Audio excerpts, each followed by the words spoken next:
We're backstage at FreePAC in Orlando with Andrew Wilkow. You may recognize him from a little show named Wilkow. If you look at this thing and you say, at this point, you and I live this stuff every day. We're blabbing about policy. It is. I mean, like, it's our lives. But the person who is deciding this election at this point, it's not their lives. The Kardashians are their lives. You know, American Idol is their life. There's a reason why, you know, Barack Obama keeps going on the show with, you know, Pimp with a Limp and the Yo Show and The View. It's because those are the people now that are going to decide this, people who haven't thought about this. Is there one thing you can think of that boils this down to the average person who hasn't been following this stuff for the last 4 years? What makes them turn now?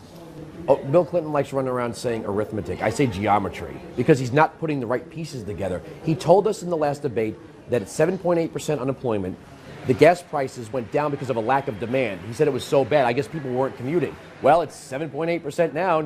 Where are the gas prices?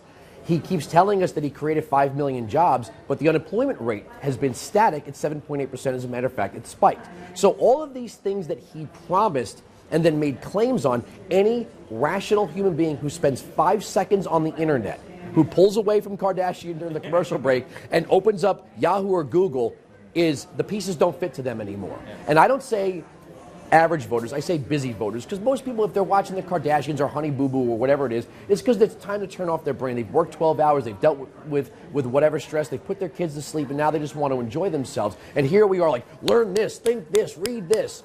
I think when people take a second out of their busy lives and see what this president has put on the table, it's seriously, no matter what your level of political understanding, it doesn't make any sense. Why am I paying $4 a gallon? Why does it feel like my health care is going up? Why does it feel like my brother-in-law can't get a job or my daughter's still in debt? Why, if you're telling me all these things are working? All right, Andrew is about to take the stage. Hopefully, he references Honey Boo Boo several times while he's up there. It's all Honey Boo Boo. Oh, good, 100%? Mm-hmm. Good. Let's I actually brought it with me. Let's check out the Honey Boo Boo speech from Andrew Wilkow. November 6th is not about giving Mitt Romney a big, wet kiss. It's about stopping fundamental transformation. The other thing is, for far too long, Republicans and conservatives have accepted the construct of every single progressive argument. For example, when you hear a politician or a pundit say, the American people, you're the American person. You vote as a person. You don't vote as a people. You tally the people, but you're an individual. You're unique. You have fingerprints. You have likes and dislikes. So, yes, we are a people, but you are a person.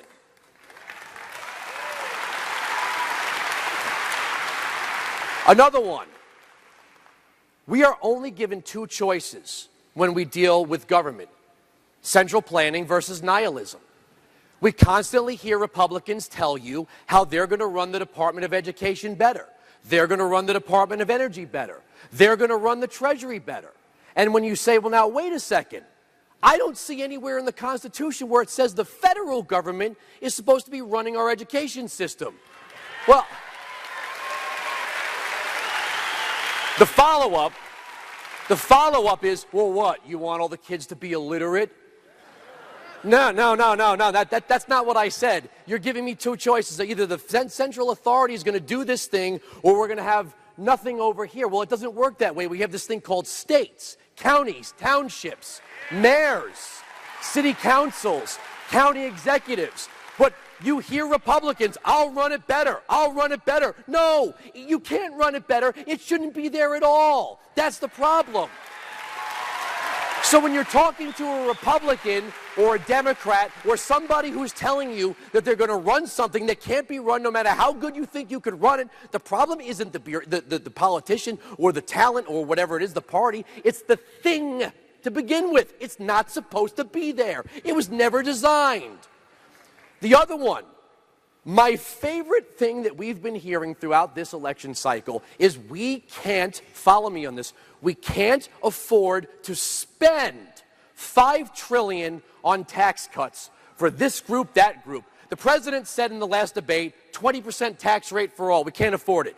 So, okay, if I have a bucket over here or a bureaucracy over here, and we, the American person, are over here paying taxes, You're saying if I don't put something in this bureaucracy, the IRS, and let the Congress send it out that way, it's kind of like you're giving me something? How is not giving you money like you spending it on me? You're not spending it, I'm just not giving it to you. You have to figure out how to make the government work with what I do give you.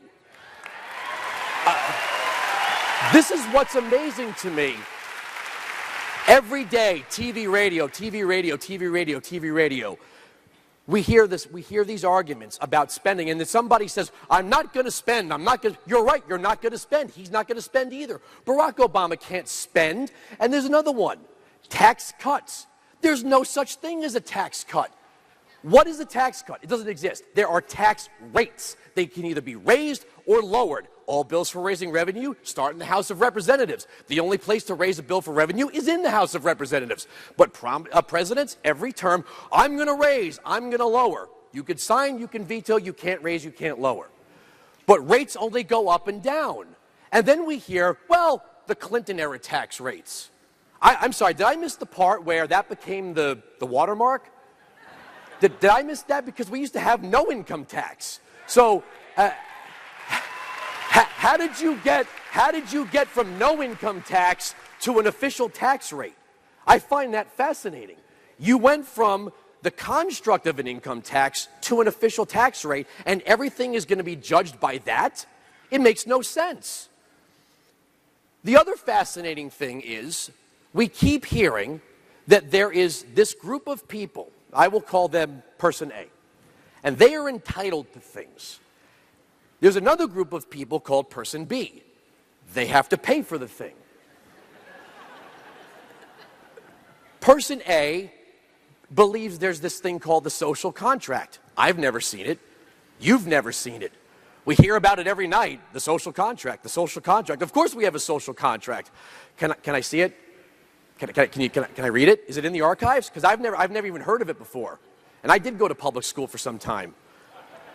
But Person A has a right to something. Person B has a responsibility to provide it. A has a right, B has a responsibility. But if A has a right and B has a responsibility, then A and B are not equal.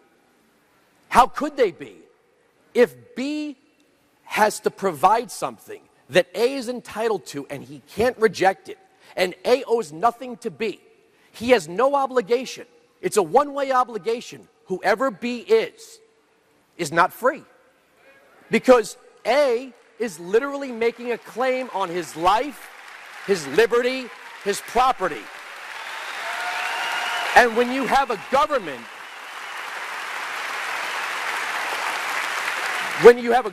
full of people who say, hey A, vote for me, I'll take it from B. Funny how you end up with a whole lot more A's and a whole lot less B's.